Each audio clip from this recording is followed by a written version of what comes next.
if it's not a 50-50 chance it'll be epic or the end of my career, then it's probably not worth doing. So we do some crazy ass shit on the runway. Hi, I'm Cynthia Rowley, and welcome to the Fashion Stack.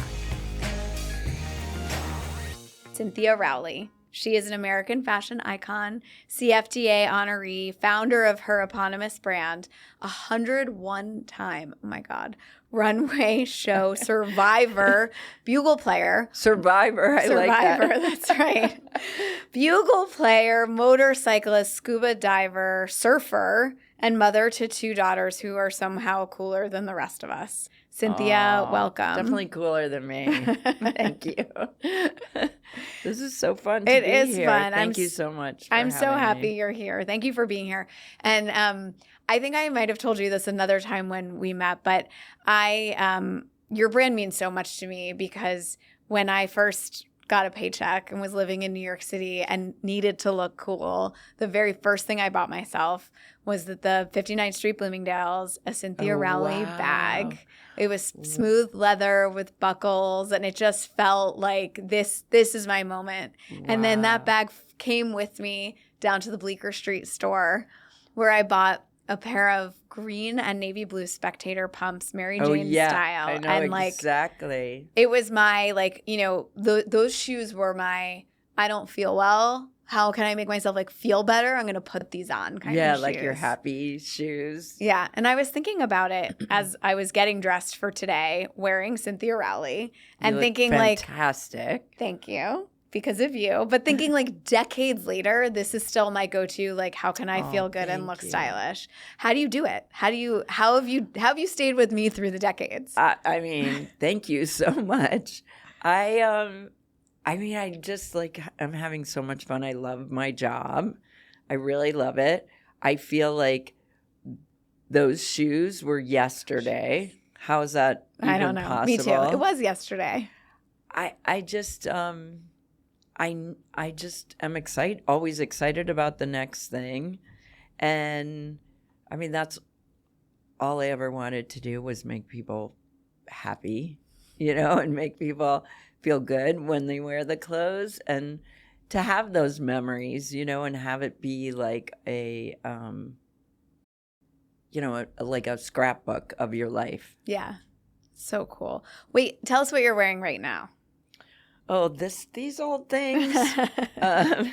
Well, these, we've been making these cargos forever, and they fit they fit every body type. They fit so well. But these are sort of our fancy pants. They're this French fabric called fil coupe, which is all woven and hand cut on the inside, and they're a little bit fancy that I wore for today's special occasion. Dressing up for us. Yeah. I love those pants. CR shoes and just a little sweater. Just it's very hot out there, so it's something keeping you cool. Did you have to take your Knicks jersey off to put this outfit on? I'm still wearing it under. I am a Knicks fan. Oh my God, those games. Oh my God, I mean, what a time. It's funny because I have had the same store manager at Bleecker Street for 30 plus years. Crazy. Yeah. Since I opened the store. Same guy. And he is the most unlikely guy to be working in a women's fashion clothing store. He's 6'4" or something. Anyway, huge basketball fan. So he's been a Knicks fan through thick and thin. So this is just glorious, So we all had to get on board, and we're all watching. We're all texting him, and he's texting. So, it's just kind of funny because usually in fashion, sports is not the most familiar subject. I do think the Knicks broke through. The New Yorkness of it all really took over. I went to the parade today, and it was such chaos, such massive. It was like St. Patty's Day if everyone in New York City was Irish and wearing a Knicks jersey and drinking. Right. At 7:30 in the morning. I mean, it's as if there's not another major sporting event going on, too. It's incredible. I know. I love it. But that's sort of our that's our MO is I'm like Evel Knievel as a fashion designer. So like I love sports, and our mantra is sort of sporty pretty because we make the functional surf and ski, but then we also make pretty dresses and stuff like that. So sports is part of our brand, I guess, part of the DNA. So I need a Cynthia soccer jersey for all these World Cup games. Get ready. Oh, okay. I didn't even a spoiler right there. That's exciting. Yeah, fun. I've been very inspired. I mean, it is a really. I agree. It's just like such a fun time right now, and everything going on, the energy in the city. There's something about the Knicks stuff. It is what it is about being in New York, right? It's like you can ride the subway and you're next to anyone from, the CEO of a Fortune 500 company to a homeless person. And it's the same thing with like watching the Knicks. It's like everybody is into it. It's just a city feeling. It's just been so fun. I mean, I just think professional athletes are so amazing. It's what an incredible, it's the same as being a rock star. It's the same as I mean, we've been lucky enough to dress Chloe Kim and Lindsey Vonn, and I make all of Garrett McNamara's survival suits for his 100-foot waves, and, like so many athletes, and it's so inspiring to me. I heard that Jalen Brunson listens to Justin Bieber before he goes out every night before every game. What do you do before every runway show? That's his Get Pumped song? That's his Get Pumped song. What's yours? I have a lot of Get Pumped songs. Okay. Like our runway shows are always open with a banger. Like we've opened with Nirvana, Smells Like Teen Spirit. Like I love Led Zeppelin. Like I like a banger. I mean, I'm going to see Goose. They're not totally bangers on Sunday, but they're pretty rocky. Yeah. I love the Strokes. Oh my God, I love the Strokes. So, yeah, I mean, I really like a banger. Do you have you've done 101, so do you have like a pre-runway show ritual, or like, is there panic? Is there like, what's it like before going out there, before you let the models loose? It's a funny thing because it sort of happens day of that. It's like, it's done, there's nothing left. It's just, it goes on autopilot. I've worked with the same people for years. Jessica, the design director, 22 years. Kevin, 15. Like I've worked with the same people. So we don't even really speak. It's just like, like robotically, what you're supposed to do. Everybody knows what they're responsible for. And it just like, it's like slow motion. It just happens and it's over in like a millisecond. And then it's like, I have to run out there or something. It's just like shocking to me. Like it's really stressful about 3 weeks before a show because it's not all done. And then as it gets closer, things are getting done. And so then it's just autopilot day of. Do you have that feeling? Like, I feel like everybody's different about kind of big moments, but is your sensibility sort of like, I've done everything I can do and like let it rip? We're calm. We're very calm. People always comment that they're like, you guys don't seem stressed. It's all on the inside. Yeah, that's good. Keep it in. Smile on the outside. Don't let them know. Ball of nerves on the inside. I always say if it's not a 50-50 chance it'll be epic or the end of my career, then it's probably not worth doing. So we do some crazy ass shit on the runway that like, there's no dress rehearsal, just has to work or not work. So, and I just, think it has to be memorable no matter what. So yeah, for sure. And you've done that 101 times. So I mean, can't wait for 102. I said that was my last. Okay. All right. You made your first dress at the age of 7. Yeah. What What was your parents' reaction? Were they like, my daughter's a genius? Were they like, No. what happened? No, I don't think they never said that. They're so humble and like small town, regular, sweet.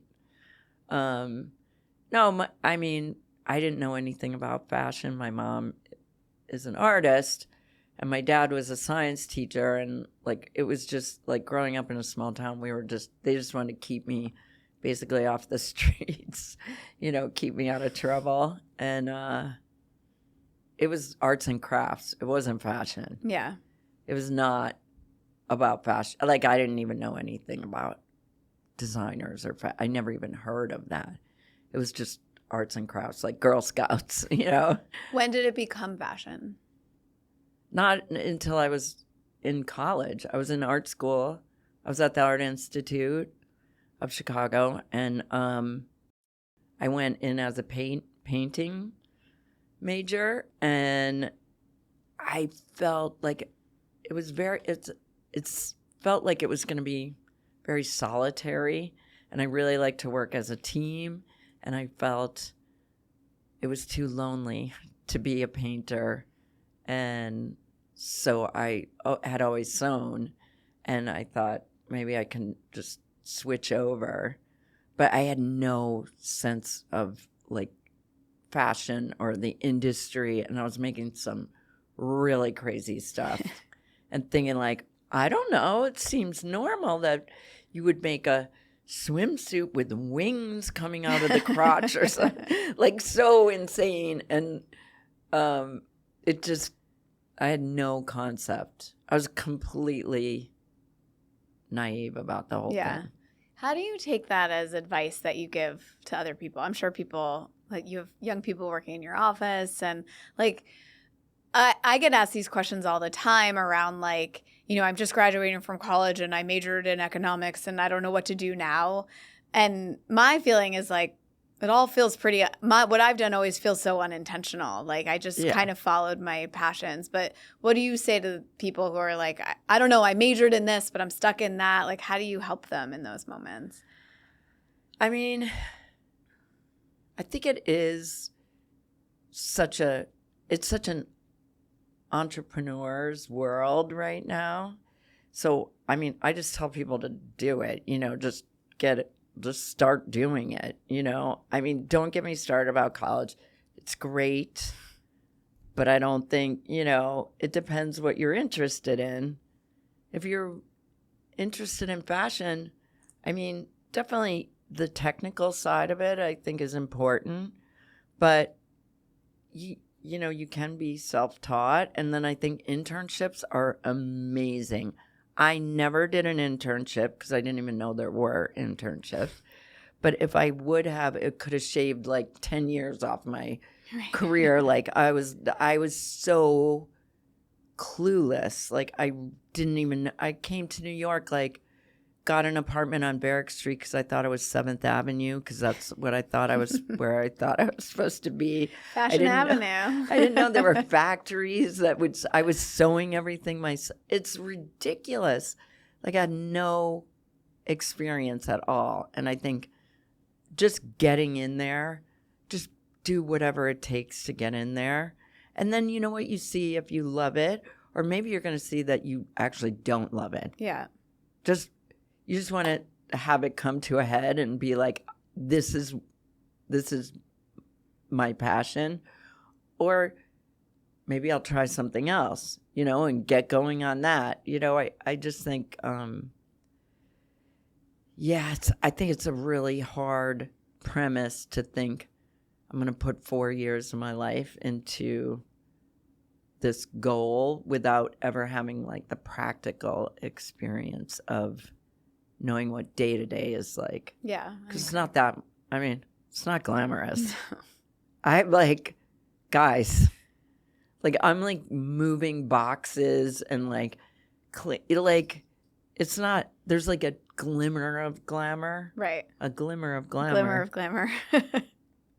But it's not, riding around with supermodels. No, in the back of a stretch limousine. Yeah, no. Champagne coming out of the sunroof. Sunglasses 24/7. No. Someday. We'll get there someday, I right? mean, maybe.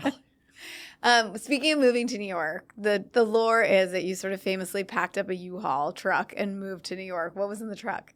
I mean, I'm like so into U-Haul. Sponsored by U-Haul. Sponsored by U-Haul. I would love to design U-Haul trucks, actually. Like the outside, I think would be so fun. Yeah, I wouldn't even be here if it weren't for that. In Chicago, I started making clothes. I got an order from a buyer there. And I sewed it all myself, cut it on the floor in my apartment, like sewed 400 and something pieces. It was crazy. I didn't know what I was doing, but I just had this idea, this dream that I was going to come to New York and then start my company. But it had kind of started back then where like I shipped to this store and then I got a check in the mail and I was like, cool. I get it how this works now.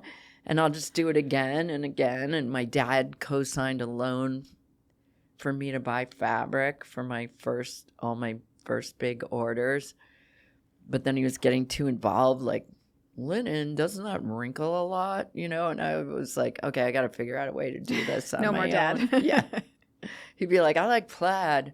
I was like, okay, I got to figure out how to finance this. But and somehow, like little by little, and packed a U-Haul with everything that was basically in my bedroom / workroom in my apartment in Chicago, which was a sewing machine, rolls of fabric, some clothes, some bedding. I mean, I drove here. Just did it. Yeah. So cool. 14-foot truck. Without the internet. Like, first of all, you didn't have Google Maps. No, because you know what? If I did have the internet, I might not have done it. Like, to me, I had this dream, like, oh, it's going to be like this. It was definitely not like that, And 3 weeks after I got here, I had a runway show, which was ridiculous, like that I was inviting everyone. And, I would tell one person that someone else thanked me for inviting them. And they'd be like, so I'd be like, well, Vogue thanked me. And, Right. And so, like, they didn't say they're coming, but they just might said have said, you. like, thank you. Yeah. But, it got written up in Women's Wear, and then that sort of got me. But I think I had one employee, that was some kind of deal. Like, he could live in my apartment if he would help me kind of thing, because he wanted to move to New York. There was a lot of that kind of stuff going on. We were talking earlier Scrappy. about Scrappy. dog sitting for bosses, but I actually think living with your boss is a whole nother thing. Well, I was hardly a boss. Yeah, I was more like, we were both like, I don't know what to do. I don't know what. That's amazing. So speaking of, you're building your brand, and your brand is every category: wetsuits, workwear, party wear, shoes, bags, all of it. Has there ever been a category that you have just decidedly said no to? Well, no, not a category. I mean, besides like all these bigger sort of ancillary categories, we do a lot of collabs, like short-term things that are kind of, one-offs, and kind of, I think it's really fun. Like, I think it started when I was doing the Target collection, like way back when, and we got to do like a blue Weber grill, baby blue Weber grill, and a pink garden hose, and like crazy stuff that, like, I would never have the chance to do that. And then we did Band-Aids with Johnson & Johnson, and there's Band-Aids that say Cynthia Rowley, so it's like having a label that you're just wearing. And like things like that, things that have never been designed before, I think are really interesting. Then there are a couple things that I have drawn the line with. But I don't know if I should say because I Oh, don't come want people on. to feel bad Oh, you like people. who may have. Oh, okay. It's your call. Like, what do you think I shouldn't ever do? Like, I would do a toilet. I think that'd be so cool to do beautiful print, you know? Like, you would think that would be on the no way list. Honestly, but I think a that's toilet's really okay, cool. but I would say that I don't like the idea of the toilet paper. Oh, see, I have been trying to do toilet paper. Oh, really? Yes. You know how beautiful? And I'll tell you why I haven't. Because people don't want something with ink on it. Yeah. But I think that would be so pretty hanging in the roll. It would be pretty. I guess my thought is just like the disposable nature of it. I feel like everything Oh. you design, which I guess is a Band-Aid too, but like everything you design is like so pretty and you want to keep it, you know? No, I think that's like when I was at Target, we made trash bags, and I thought they were so amazing. Pretty crazy that you did that, actually. That's I like cool. stuff like that. I just think we made diapers with beautiful, like trompe-l'oeil, lacy eyelet, and like denim and madras, and I Those think pretty little stuff like, babies. yeah, because why? Like, I just think about things like why do you have, you know, sesame characters on a diaper when the kid is so small? They don't care. Yeah, they can't even see it Like, anyway. why? They have no idea. Right. So why not make it nice for the parent or the caretaker that's, you know, Yeah. changing the diaper? Give them a little Make it beautiful. happiness in their poop. If you can make something, if you can add value by making something look good Yeah. without adding cost, I think that's a great challenge. Yeah. But there's a lot of big things I'd like to do too that are probably big and expensive. But those are other things. Big and expensive would be cool too. Yeah. So what does like Tuesday morning at Cynthia Rowley HQ look like? Like what's going on? Give us like a little behind the scenes look on what happens in the office. I mean, everybody hits the ground running. It's like you're shot out of a cannon every morning and like really just like pedal to the metal all day. There's always a million things going on. We work in a big studio space. So there's a photo studio there. There's a retail store. So if you go in the retail store in Tribeca, you can see the whole process, actually. Do you ever interact with customers who are Never. in the I retail never store? speak to them. Really? Of course I talk to them. Do they like spot you from behind? I just this morning was talking. I made a video this morning for a woman who was there who brought drawings that her 8-year-old daughter made, fashion sketches. And I made a video for her that said, Izzy, come visit me. I love what you did with these. Aww. And, you know, so yeah, that's how I learn. Yeah. I want to hear what people have to say and what they think of the clothes and, you know, just tell me. If it's bad, tell me. So, well, speaking of honest judgment, it's a good segue to our daughters. Those are the best judges, I think. They're very honest. I think you have like such a cool relationship with Kit and Gigi, and it seems like you guys have so much fun together. We have a lot of fun. I just heard you guys are doing some sort of design challenge. Will you tell us a little bit about that? Oh, we just have actually it was their idea. It's like a riff off of Project Runway, and it's just on TikTok, but I give them a challenge, and then they have to basically both fight for the winning spot every week. And it started with the Coachella dress and then riffed into Project Mom's approval. So we've done a few of them. More to come. Good. And how often are they looking for your approval versus you looking for theirs? I think it's we can have fun with it, but this is going to sound bad, but none of us really care that much about clothes in a way that's like so serious. Like for me, it's the creative process. It's my job and like I love it. Right. For them are pretty like down to earth about everything. They're not snotty about what they like or don't like. They'll wear anything they love. Now they're like really into my vintage stuff.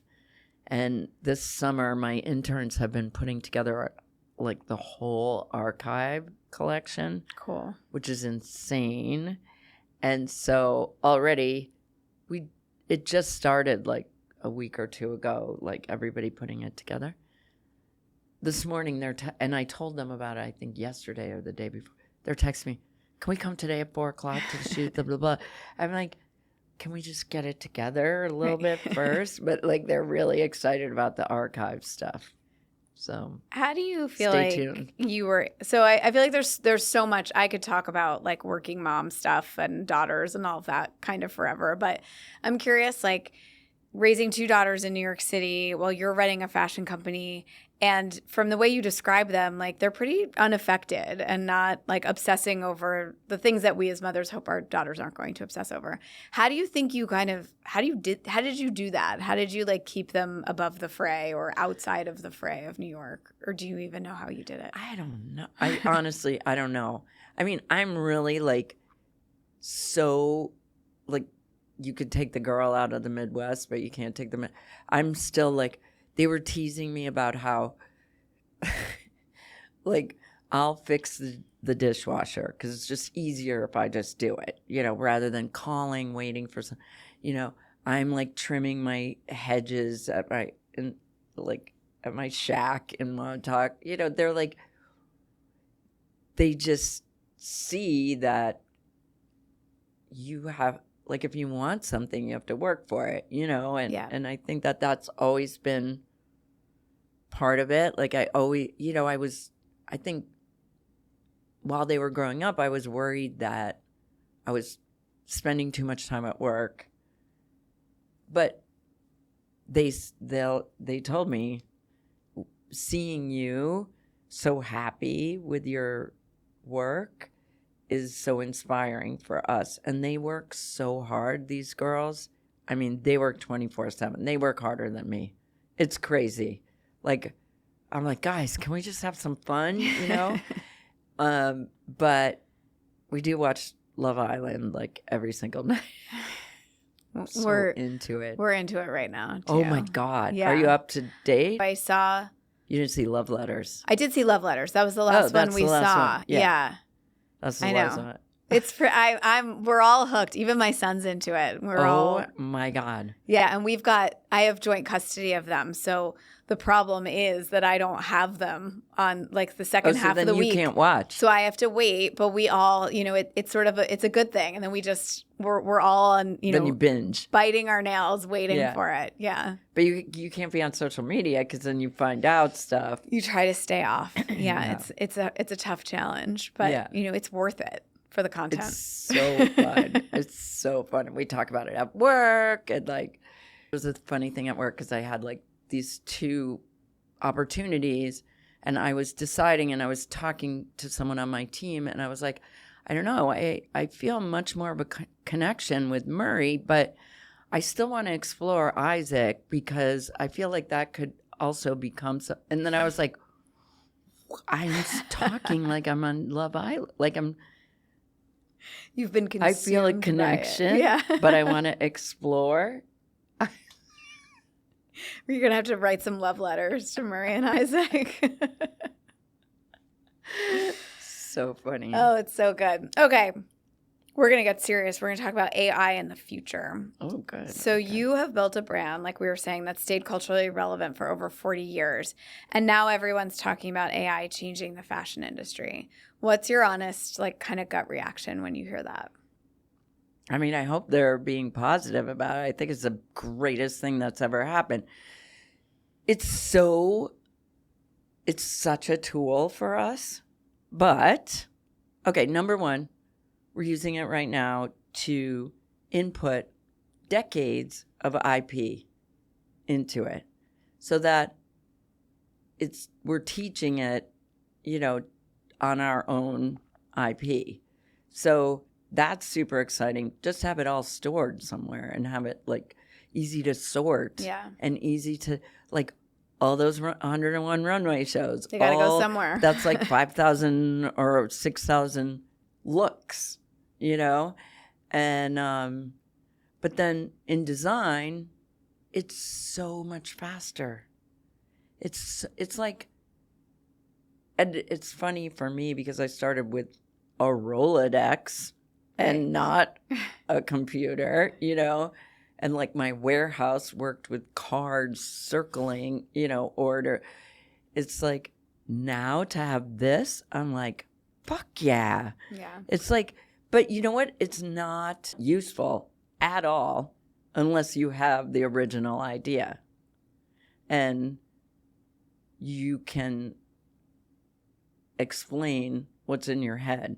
Like the whole thing about what we do is to have an idea and have the vocabulary to be able and the tools to be able to express that in a way that can be shared with someone who's going to make it. So why wouldn't you? It all starts with what's up here, and that has to be original. So you can't use AI unless you have the brain. Yeah. Yeah. I think it's so interesting, like all the chatter right now about AI in schools and stuff. And you know, my kids are 12 and 15 and starting to experiment with how AI can make their homework easier and everything. And I'm actually all for it. And what I keep saying to them is like, AI is only as good as you are. So if you can't think critically and be able to look at the output and do something with it, then it's kind of lost on you anyway. So, you know, go forth and conquer. But like, what are you getting out of it? You know, are you learning? Yeah. Or are you just going to, like, where are your priorities? You know, if you're using it to, you know, get through something because you'd really want to be learning something else, then that's, you know, It's just, we're using it in every part of the company. Yeah. So that's great. I mean, you obviously have done a lot of moving with the times and technology and everything in some places where you had to, and some places where it seems like you wanted to. I mean, your brand is all over Instagram and TikTok in a way that I think some brands that have been around as long as yours aren't necessarily doing. How do you stay with it? I mean, I'm so curious about everything. I'm like a voracious reader, and I just like I talk to everyone. And I just get excited about things like anything new. I was never the one that was like, oh, influencers at shows. I don't, like never. I was always like, cool. It's just, you have to embrace everything. And then, it's just how you put it through your filter, so we're not like jumping on trends at all. I feel like we stay in our own little bubble of aesthetic. That's the people always say, like, I never see stuff like that out there. I mean, some stuff, of course, but like, there's pieces that are just like some crazy idea that we actually got to like physically make into a real thing, Yeah. And that is, I think, that's sort of like that's like the reason I keep doing it. You just said you're a voracious reader. I'm curious if you have any recommendations for summer reading. Some beach reads. Oh, some beach reads. I read a lot of weird I read like a weird array of stuff. I was telling my friend, oh, you should read The Nightingale. And it's a World War II. He's like, stop right there. I was like, okay, yeah, scratch that. Stranger? I was just going to ask you about Strangers. Strangers, right? Belle Verdon? Yes. This is Strangers. My like girl group chats are all the buzz with them, and I'm the like, the graduated divorcee in the group, and me too. Yeah. So I'm curious, like, let's talk about it for By a the way, minute. it's a hot divorcee summer this summer, I know. think. Well, who do you think For us. started it? A and B right here. No, Belle, I mean, she writes beautifully. And,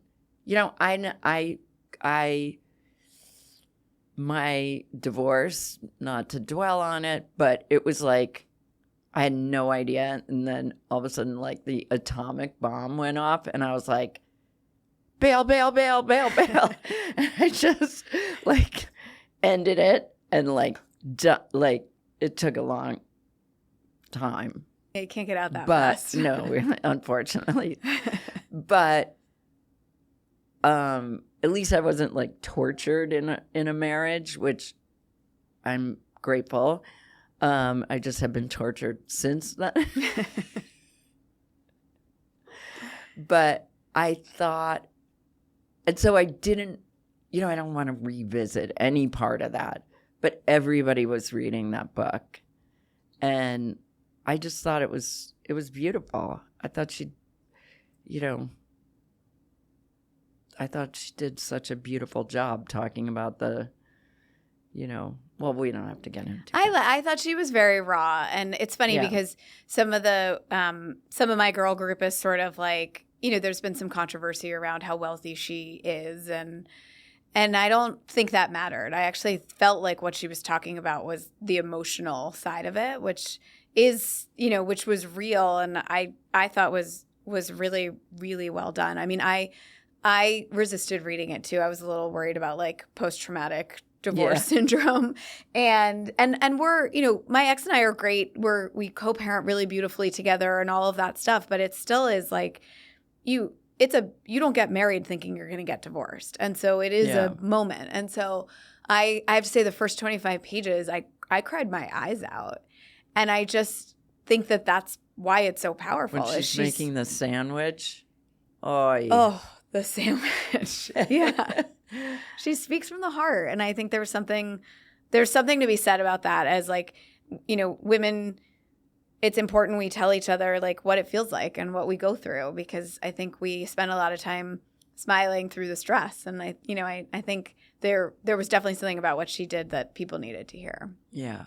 Yeah. No, I'm that was a heavy. Yeah, it was. Maybe not a beach read, or at least not for divorced women. Yeah, maybe not. Yeah. We're going to do rapid fire. Ready? Yeah. Wetsuit or evening gown? Wetsuit. Advice for your younger self? Prenup? Get a prenup. Okay. That is the best That advice. was a great one. Montauk or West Village? Oof. 50-50? Okay. No, actually, 20-80. Montauk. Okay. Yeah. Biggest fashion mistake of your life? I mean, I feel like every day I'm like, I look a little disheveled. I walk everywhere. I walk like 5 miles a day. So I always have sneakers on, and that is just like not a good look all the time. I'm glad we talked about the divorce I know, stuff. me too. I've never talked about it. Oh, really? I don't think I don't so. talk about it either. I mean, like, whatever is what it is. Well, for me, it is what it is. fourth but time's a it's- charm. Yeah. Oh, you're on 4. Or you're That was finished with 3. 3. Okay. Yeah. Yeah. I'm widowed, divorced. The last one was the worst. Would you get married again? I think I'm a very optimistic person. So, yeah, probably. And I what don't know. what would you do differently? Maybe a few times. Yeah, I mean, what would you do differently, like in the next one? I mean, Or what would you look for differently? they've all maybe? been good, had good Of course. parts, Some very short-lived. The first one was tragic. Right. That was the one. But I just want to have fun. Just want to have fun. I just Someone wanna to have- travel with and Like someone to do crazy shit with. Like whatever. I just want to have fun. yeah. Good. You've been doing this for over 40 years. You've done 101 shows, and you're raising 2 daughters who are out there building their own creative careers. What does the next chapter look like for you? And is there anything left on the list? Oh my God, my list is so long. Good. It should be long. I actually, what's really fun is I'm starting to do projects with the girls, sort of like maybe a little Kris Jenner stuff. Hey, it works for Kris. No, like Kit and I have a collab coming out that I can't really talk about, but it's going to be great next April. It's going to be a big one. And then Gigi and I have been doing stuff, and then all three of us. So that's really fun because it's like they've grown up and now we're all sort of like equally, like we're in the same boat now. It's really fun, but all different. And next chapter, like, I mean, I love my team. I really love, like, I can't even tell you how happy I am to come to work and see, the people that I've worked with for so long. We have so much fun that I just want to keep doing that. I just want to keep working. Cool. Well, we want you to keep working too. Thank you. All right. Thanks for being you here. So much. Yeah. If it's not a 50-50 chance it'll be epic or the end of my career, then it's probably not worth doing. So we do some crazy ass shit on the runway.